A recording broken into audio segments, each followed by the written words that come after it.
Modupe, thank you for Yes, being sir. here, and tell my audience who you are and what you do. Thank you so much, Ekene. So yes, indeed, my name is Modupe Samuel Plummer Taylor Pearce, or Dr. Modupe Taylor Pearce Jr. There is a Dr. Modupe Taylor Pearce Sr. Okay. Who is Okay. my father. He's 89. He will be 89 in a week, and he's still very vibrant. Very good. So I'm very careful to make sure that I am junior, because people know him more than they know me. Okay. I am a number of things. I am a husband of one wife. I am a father of 3 children. Wow. I'm a sinner saved by grace. I am both an African by birth and citizenship, but I am also an American by citizenship. Okay. I am a passionate Pan-Africanist. Okay. I'm passionate about leadership. I'm passionate about education. I'm passionate about organization and organizational development, and I'm passionate about Africa. To put it very simply, I am extremely passionate about what makes people and organizations achieve success. Good. Good. And I am both a scholar and a practitioner in this area. Yeah. I was a practitioner for a number of years, and then I decided to buttress it with some scholarly studies. So I do have a PhD in leadership and organizational management. All right. That I earned in 2005. And currently what I do is I specialize in supporting leaders of organizations, big and small, yeah, to achieve success. And in that capacity, I coach some people, and I also lead an organization of Africa's best and world-class coaches who collectively provide this same kind of service to leaders of organizations. And that service basically is 2 things. 1 is executive coaching. 2 is knowledge sharing, peer learning. Yeah. Because what we know from the research is that leaders who regularly access these 2 things, that is executive coaching and knowledge sharing, leaders who regularly access these 2 things make more optimal decisions more consistently, and they achieve their goals more consistently. So that is what I do for leaders in Africa. Because, Ekene, the dirty little secret is that these services have been available to leaders in Europe, in North America, for decades. Yep. However, maybe even century, yeah. And perhaps centuries. However, it has not been available to leaders in Africa. Yeah. And I and the organization I lead, which is BCA Leadership, formerly known as Breakfast Club, we are on a mission to make sure that a majority of leaders of organizations, big, small, private, public sector, nonprofit sector, have regular access to these 2 life-saving services. Very good. Very good. See, Modupe, when I first saw Breakfast Africa. Breakfast Africa. I was excited. Well, when I saw it, I said, I normally watch the Breakfast Club radio show hosted by Charlemagne God and his colleagues in the US, you know. And I said, is what you do similar? And then I started investigating and I saw, coaching, leadership, you know. I was excited because my father retired as the assistant head of training and in the biggest corporation in Nigeria. That's the national, what's it called now? NNPC.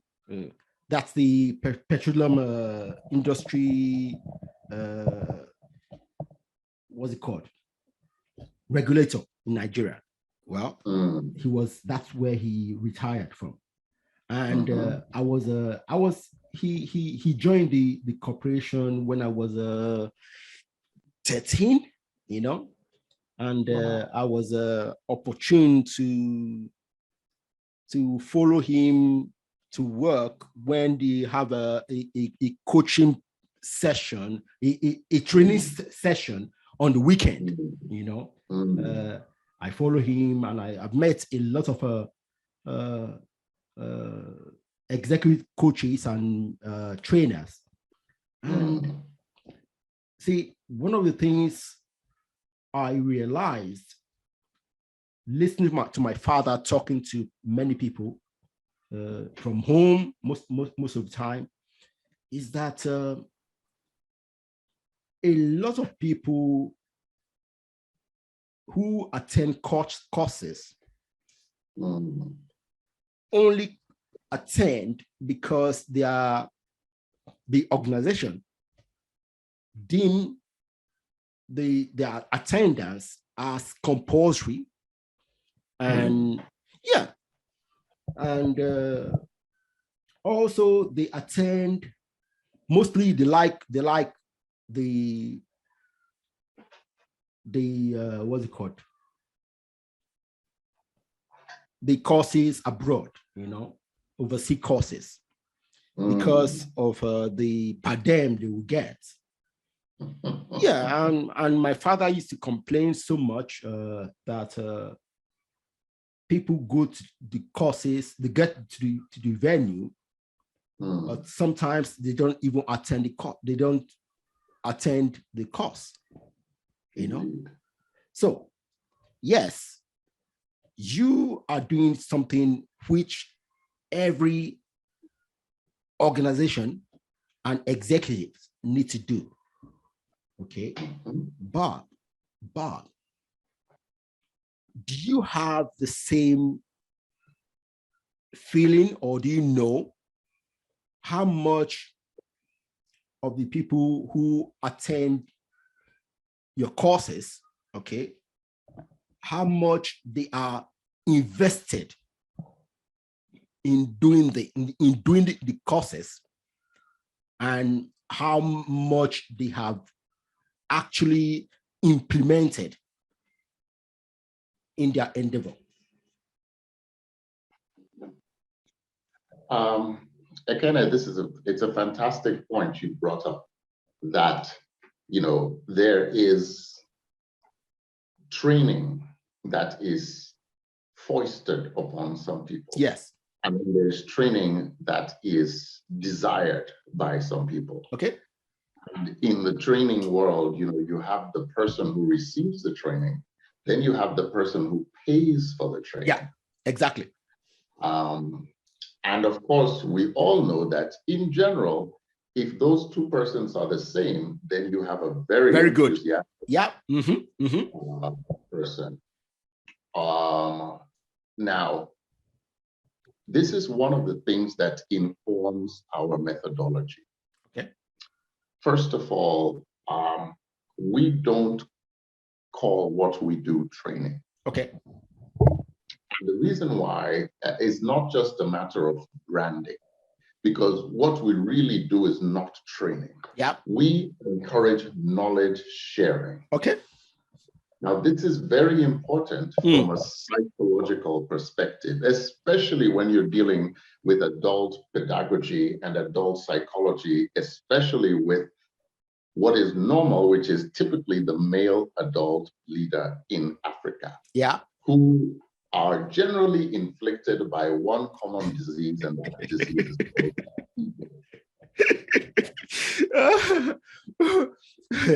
yes, you're right. You're right. Yes. we all suffer from it, myself included. Yes, me too. I fondly call it the "do you know who I am" syndrome. Now, this disease makes it such that for somebody to be open to learning, it's best if they do not perceive that they are being taught by somebody, but rather they are being put in an environment in which, like a buffet, knowledge is being spread out by themselves and by others, like bring your own food. And as they bring it like a potluck, they can then also pick the food that they like from that buffet. Yeah. Now, the other thing that makes our process effective is that it is buttressed by coaching. Now, coaching is a one-on-one engagement. And that, I mean, there is team coaching. Yes. I'm talking about executive coaching. And that one-on-one engagement is guided by a number of principles, which are very important. Number one is that you can't coach anybody who doesn't want to be coached. Oh, yeah. That's what I know. And as a coach, we tell that to the coachee and basically give the coachee the opportunity to say, you know what? No, I don't want it. Yeah. Okay. And if you don't want it, no problem. Yeah. We'll jointly, give some nice excuse to your company and, we'll move on. Secondly, the coach is not a mentor. Yeah. And they're not an advisor. Now, this is very important for two reasons. The first one has to do with that disease that I talked about. Yes. Because, nobody with ego likes to be told what to do. No. But the second is just as important, which is that in trying to give advice, that advice is not necessarily ideal because the advisor never fully knows or understands the situation that the executive. Wonderful. And so the best person to come up with solutions to his or her challenges is the very person themselves. And what they need is a thought partner to help them explore all the possibilities, including those that may have been in the periphery of their minds, and bring that into focus and then select the best option. So because of those nuances, what we find is that invariably the people who participate in our process are people who have made the decision that they want to participate. Even if it's being paid for by somebody else, because they've been given the option of opting out. So they have made the choice to come through. And invariably, once they've made the choice, then there's a commitment that comes with that. And as a result, they experience the positive impact that is desirable. Yes. Modupe. Yes, sir. Thank you very much for this little nuggets you just dropped. I hope some of my coaching clients will hear this because one of the things I experienced as a coach is that my clients, some of my clients, expected me to tell them what to do.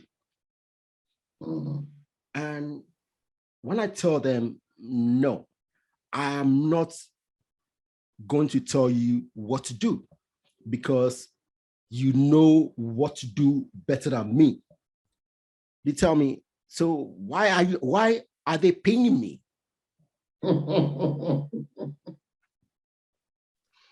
I said to them, see, if you have watched and seen what I've been doing with you, all I do to you is to ask you multiple questions. Because one, I don't know your business and what you are going through better than you. You know it, I don't. So what I'm doing is asking you questions that maybe you haven't asked yourself to help you start thinking in a different way to see the possibilities. Okay. And some of them just shut down because they are looking for someone to tell them what to do. And I tell them, coaching is not therapy. Okay. I'm not a therapist. Okay. I'm here. If you need a therapist, I can recommend one for you. But I'm here to help you move from here to there. Okay.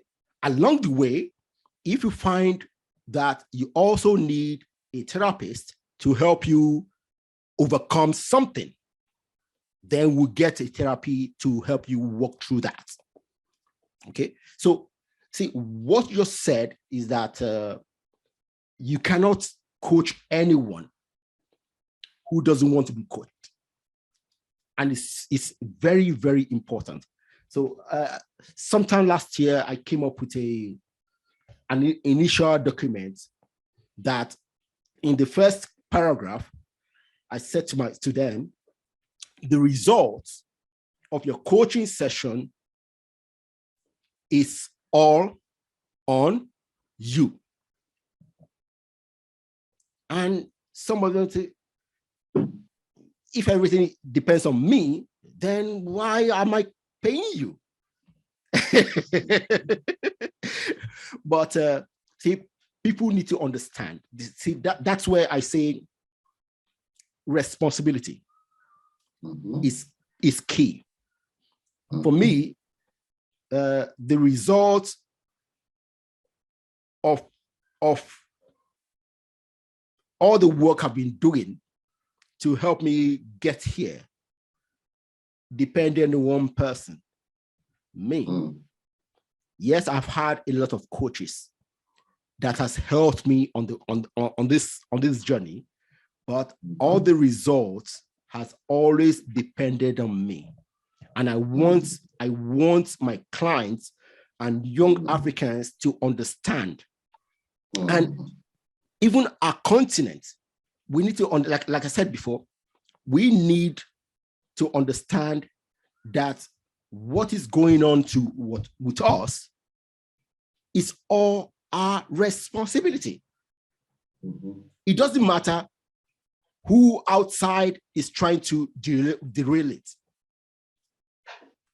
You know, so I'm happy you highlighted those things, that because it's very, very important for success in anything we do. Thank you. So tell me, the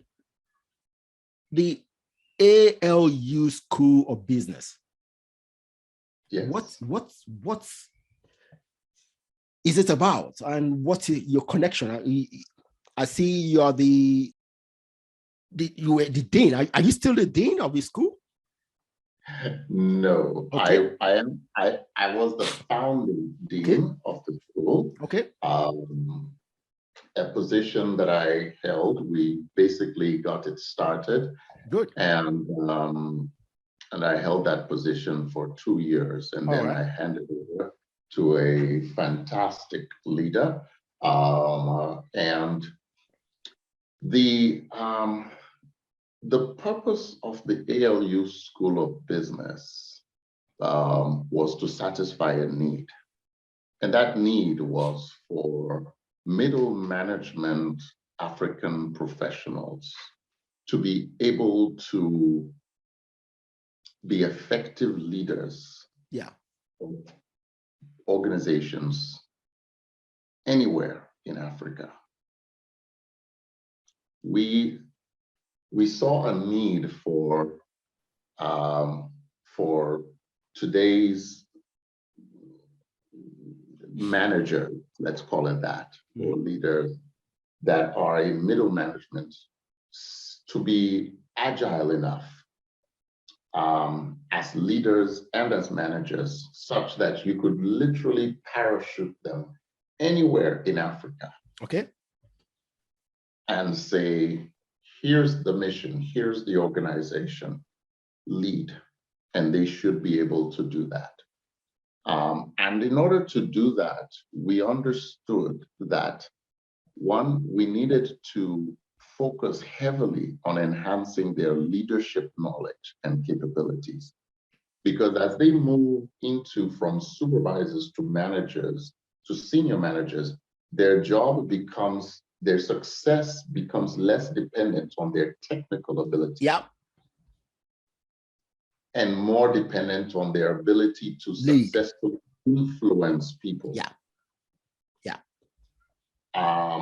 And that transition is not automatic. No, it's difficult. And so we designed a program that was heavy on leadership and leadership development, and was also deliberately designed so that it brought together people from all parts of Africa. Because as anybody who has done business in Africa knows, another big part of one's success in Africa is the networks. Yes. That you. Yes. Who you know. Yeah. And who knows you and who trusts you. Yes. Makes a huge difference.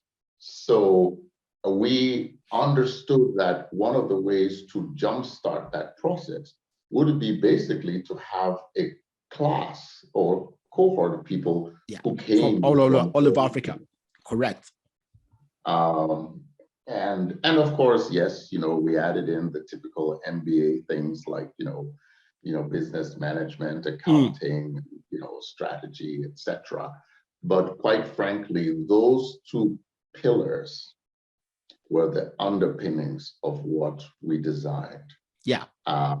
And of course, the original visionary is Fred Swanica. And okay. Fred. To absolutely partner with him to get this going. Yes. And then after we got it started, then I moved on to do Breakfast Club, which is similar, but really focuses more on the senior executives. Yeah. Because I felt that as much as it is important to develop the mid-level executives, yeah, or the younger entry-level people like ALU, those people will take their cue from what their bosses are saying and doing. Yes. And so we needed to have Breakfast Club to help those senior executives to also become better leaders, so that they will show a better example and a more conducive growth environment for all of these other people. Very good. Very good. Thank you very much. Wow. Your book, How I Made It, Striking Sustainable Success in Sierra Leone. It's well, I think I wanted to get the book. I haven't. I ordered it 2 days ago. It should come sometime today. Because I want it. I like to show all this to my daughters. I think you gathered a lot of leaders across Sierra Leone in various areas of life. Yes. I think it's similar to what I'm doing on this podcast. Gathering people from all walks of life to talk to. Yes, so profiling those leaders. What are the importance of showcasing such leaders to members of the younger generation in Africa? Ekene, there's, in many cultures around the world, there are proverbs that basically follow this basic idea that, if you want to go somewhere, somebody who's been there. Yes. And, I myself learned from having read some of the biographies and of books of people who, have achieved the kind of things that I wanted to achieve. Yes. From Nelson Mandela to Jack Welch to, Richard Branson to Olusegun Obasanjo and others. Yeah. Now, and again, it speaks to the concept of knowledge sharing. So what we wanted to do and what we did with the book, How I Made It, yes, is really basically go through almost like a qualitative research process of taking 20 people who have had sustainable success. Yes. Not just a flash in the pan or only for one political regime, but they've sustained it for 15 to 20 years. And then ask them, what was your journey? Yeah. How did you get here? Because I want to present these things in the most honest way fashion, so that it's not, oh, this is Modupe's opinion. But once, when you've read about 5 of them or 8 of them, if you don't read the whole book, or if you read all 20, you see common themes. And therefore, as a young person, it will start to dawn on you to say, well, gee, if, 5 of these people all say that, being a person of your word, being trustworthy is one of the keys that got them to where they are, then perhaps it may be worth your while to be a trustworthy person. Yeah. Or if 4 of them say that, letting go of certain desires, okay, and making sacrifices for future gain was one of the keys to that. Or 6 of them say, being very clear about what they wanted long term was why they succeeded when others didn't. Those kinds of trends is what young people, or anybody, frankly, can pick out of the book and start to say, if I want to get to where these people are, then I might want to start to emulate some of those principles that they have espoused. And while it's easy to say, well, this person's success is different because they grew up in a wealthy household. But by the time you've read all 20, you will definitely run across 2 or 3 that you cannot deny started where you are. Yeah. And when you start to look at that, then you're like, okay, well, perhaps I should listen. because these are the steps that they took to be successful. And I can now learn that if I start to take these steps, then eventually I will be successful. Very good, very good. See, I'm so happy you did that, because one of the things, like you said, we need to see someone who is coming from the same place we are, okay? See them make it, and then to ask the question, how did they make it? You see, it's very, very important. And that's why it's important to read. And that's why I'm a big advocate for Africans to read. Now, you mentioned some of our leaders, Nelson Mandela, General Olusegun Obasanjo. But if you look at the hundreds of African leaders, there are very few who have written a book of their journeys.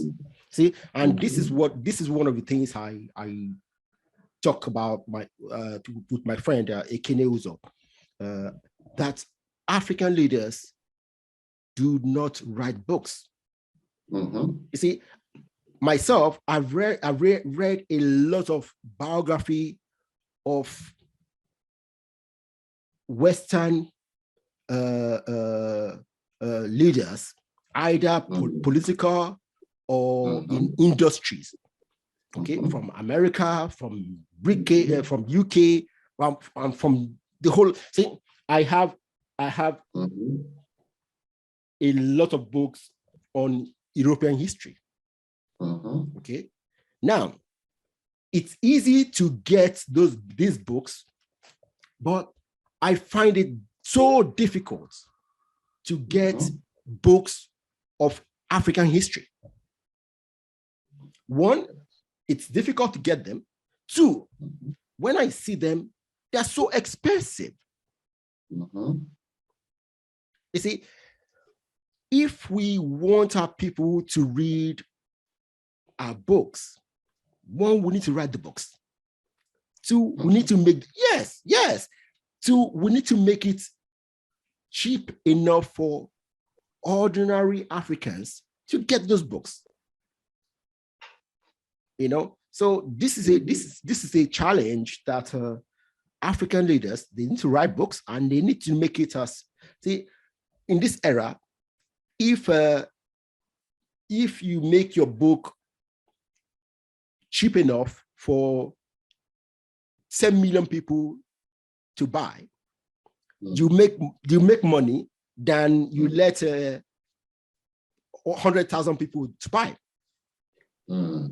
So I'm begging our leaders to write these books and make it easy for people to actually get this book. And for people like me, I want them to put those books on audio, because it's difficult for me to read books. So I listen on audio. And I'm sure that many people like me. Modupe, you see, like I've said before, I'm a big advocate of education, coaching, training, and like I said, my father was he retired as a manager in a training people development department of NMBC. Now, you are the managing partner of CTI Limited, okay? Yes, sir. How important is continuous education, okay, coaching and training to achieving one's goals and creating a sustainable part for Africa's development? Ekene, one of the biggest lies that we were told as Africans is the concept of graduating from school.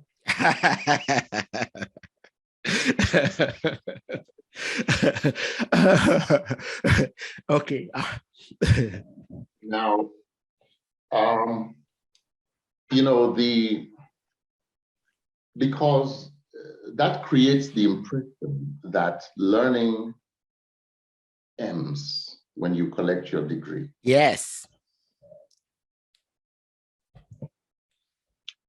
And you know, you and I know that it certainly doesn't. Oh yeah. But there are millions out there that are under the impression that, you know, go to primary school, go to secondary school, get your university degree, then you are finished. Now you can work and you can collect money. Yes. You know, but the truth is that to be successful, you have to be a lifelong learner. Yes. Okay. For a number of reasons. Modupe. For a number of reasons. Amen. Yeah. Amen.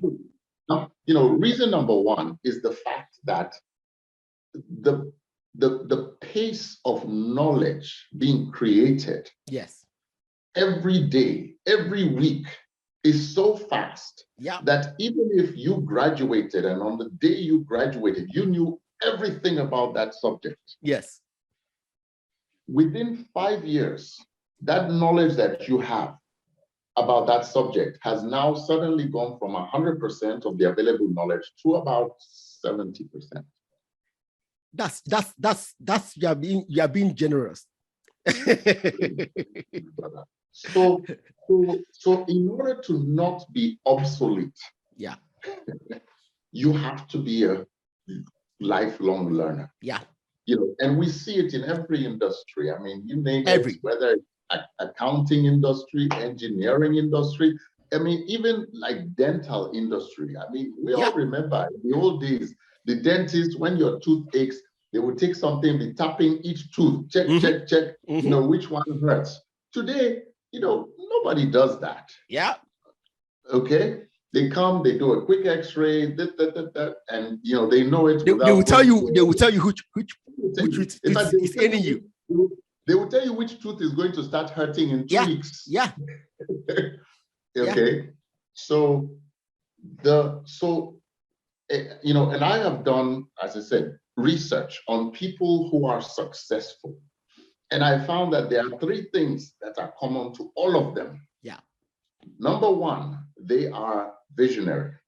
They know exactly where they want to be long term, and they have written it down. Number two, they are trustworthy. In other words, they are honest and reliable. Yes. They say what they will do, they do what they will say. Yeah. Okay.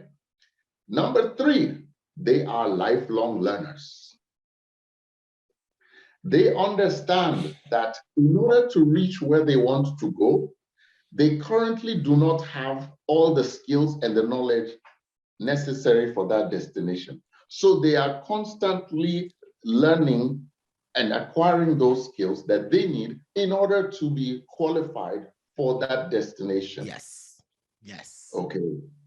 So, yes, to your point, sir, I pray that all Africans, especially those inflicted with that disease called ego, acquire this habit of lifelong learning. Yes.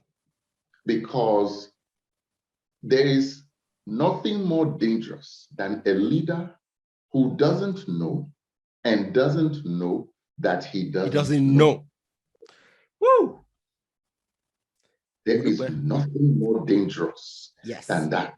And because that leader will make decisions that are suboptimal, thinking they are optimal, desiring them to be optimal, and convinced that they are optimal.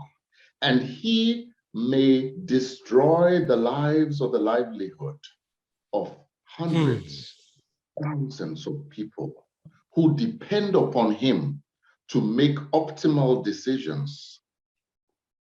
and don't realize that they have been sentenced to a life of poverty, of dependency,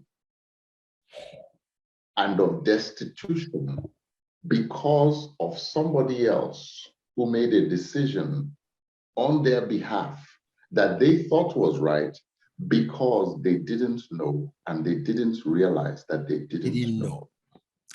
Wow. Modupe. Yes, see, sir. You just hit the nail on its head. This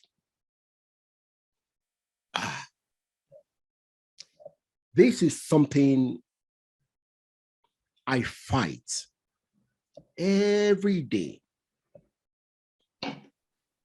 not with people who should not know. Okay. I'm talking about people of my generation. Okay. Who think they do know, and people who argue vehemently that they do know. Unfortunately, they don't know because they have not read the book in a long time. And they think that reading articles from blogs on the internet, reading articles from people who have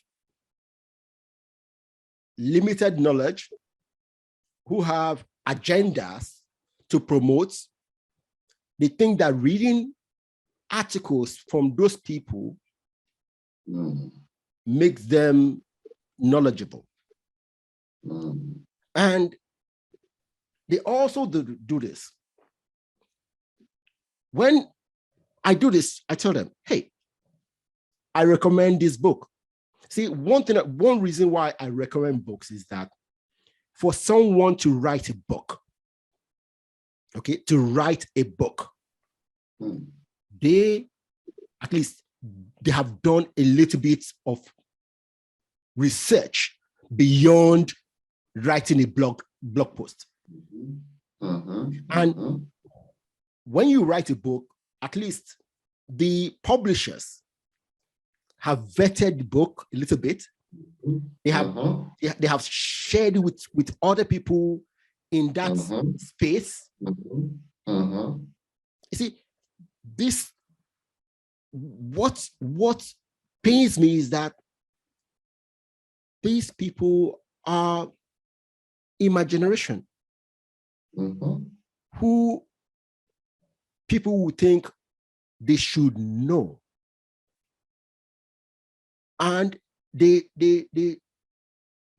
step out to the world with that confidence of knowledge.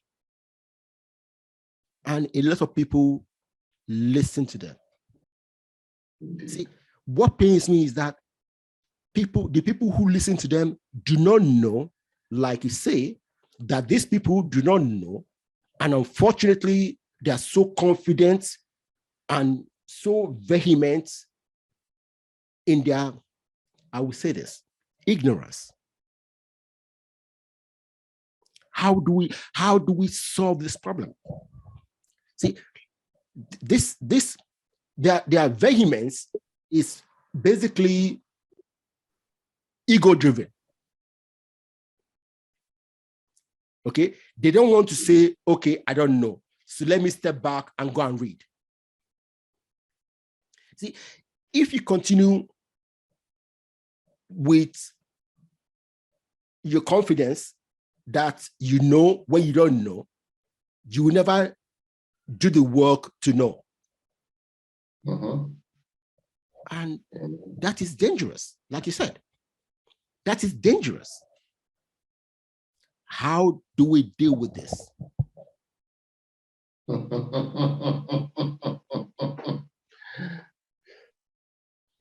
This is the reason why, Ekene, it is so important that every African leader should have regular access to knowledge sharing experiences, or peer learning, as I call it. Yes. You see, because there's a magic of being in a room of peers. First of all, it humbles you. Yes. Because you will quickly learn that you are not as smart as you think you are. Yeah. And that's a dose of reality that every one of us needs from time to time. Yes. And we're on a mission to create that and to encourage more and more people for that. And that's one of the keys to making this happen. Yeah. And this applies for everybody. Yeah. Oh, yes. Okay? Oh, yes. Whether you are the principal of a secondary school or a school teacher, or you are a supervisor in a private sector company, or you are the head of an NGO, or you are the government minister, a member of parliament, or even a president of a country. Yeah. Because there is so much that you don't know that is relevant, yes, for making optimal decisions. And you need to avail yourself of these peer learning experiences on a regular basis so that you will pick sense from others. Yeah. And here's another reason why this is so important and the lack of it is so deadly. The higher you go in leadership, Ekene, the larger the lag time between your decisions and the consequences or outcomes. Oh, yeah. Yeah. You see, if and I'll explain this so that all of our listeners will understand. Supposing, Ekene, if every time you said the word, I don't know, Modupe, and I felt you pronounced it wrongly, I reached out to you and I pinched you, okay, immediately. You would understand that, oh, okay, I'm saying it wrong, I need to change. Yeah. You would change your opinion. Yeah. But imagine if every time you said Modupe wrongly, I waited 1 year. Yeah. And then I pinch you and I pinch you. I wouldn't know why. What is wrong with this man? Yeah. Why am I feeling pinches? Yeah. But it's even worse with leadership. Yeah. Because if every time you said Modupe wrongly, I waited 1 year and then I pinched your child. Yeah. Now your child will have bruises all over him, and you'll be wondering, what happened? This is what it's like as you move up in terms of the larger the organization you lead. Wow. We are where we are today in countries in Africa because of decisions made by generations before us, MPs 5 years ago, 10 years ago. Yeah. And the decisions being made by some of those leaders today will impact the outcomes, economic outcomes, social outcomes, political outcomes, safety outcomes, health outcomes. Yes. 10 years from now. Yes. And the problem with that is that that means that you could be screwing things up terribly and never be around to realize what you did. Yes. Yes. Yes. So this is why it is so important that all of our leaders, young, old, small scale, large scale, understand that they need to be intentional about becoming a part of a peer learning environment so that they will increase their knowledge in such a way that they can make better decisions. And my appeal to all leaders in Africa is that you engage and become a part of a peer learning environment and you get a coach. not for just yourself, but for the people who depend on you for leadership. Even if you don't want to do it for yourself, do it because there are people whose livelihoods and their lives depend on the quality of the decisions that you will make and that you are making. So please, African leader, do that for them.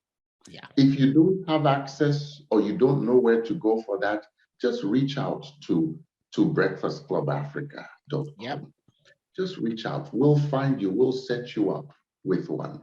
Yeah. Because this is critical for Africa to achieve its full potential and achieve that first world status that all Africans want for it.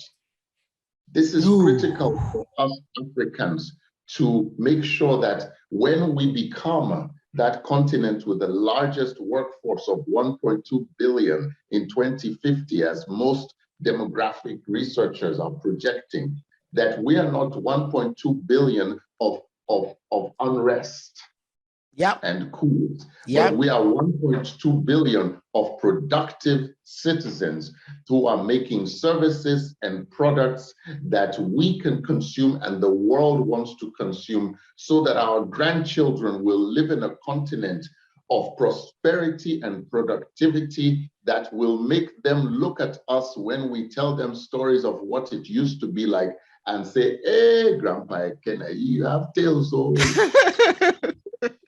Yeah, you are right. Very, very right. You see, knowledge, reading. I cannot say enough about it. See, and I didn't read a lot of economic books until recently. And in the last year, and mostly in the last 6 months, I've started reading books written by economists. In fact, in the last 6 months, I've consumed maybe over 10. And I now appreciate those books so much, because not only do they dissect the economic situations in countries over time, they also tell you a lot of the consequences of economic situations, how they affect the social situation in countries. And then when you now see that, you now start seeing that many impacts that you see across Africa that you thought is about one tribe fighting another is actually their fight for economic future. See, economics is a lot bigger than money. Economics is life. Wow. Modupe, thank you very much for being here today. Wow. So let's wrap this up. You see, you have said a lot of important things that I hope my audience will sit down and listen more than once. Okay.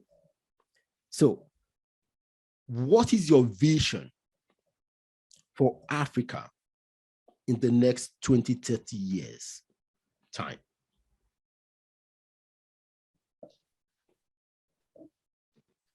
Ekene, I am 50 years old today. I mean, this right now. Ooh.